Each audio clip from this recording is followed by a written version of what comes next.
Doctor Zakir নায়েককে দেশে আনা যায় না কেন?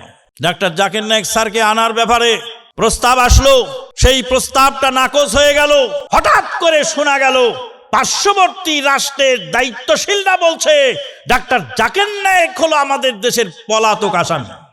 যদি বাংলাদেশে আসে তাহলে বাংলাদেশ সরকারের উপর চাপ প্রয়োগ করা হবে জাকির নায়েককে তাদের হাতে সোপর্দ করার জন্য। আমরাও পাল্টা জবাব দিয়েছি, আমাদের দেশের পলাতক আসামি আপনার দেশে আছে, ওটাকে আগে ফেরত দেয়। আমাদের দেশের পলাতক আসামি আপনাদের দেশে নাই, ওটাকে ফেরত দেন। আজকে ইসলামকে ধ্বংস করার জন্য, মুসলিমকে ধ্বংস করার জন্য, দেশের পরিস্থিতিকে ধ্বংস করার জন্য এই যে ইসকন নামক একটি জঙ্গি সংগঠন, এরা মুসলমানদের দুশমন, হিন্দুদেরও দুশমন। শুধু মুসলমানের দুশমন নয়, হিন্দুদেরও দুশমন।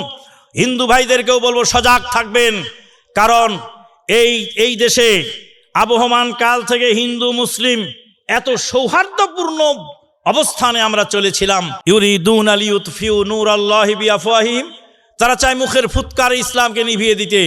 আল্লাহু মুতিম্মু নূরিহি ওয়ালাউ কারিহাল কাফিরুন, আল্লাহ পাক তার নূরকে স্থায়িত্ব দান করবেন যদিও কাফেররা সেটা অপছন্দ করে।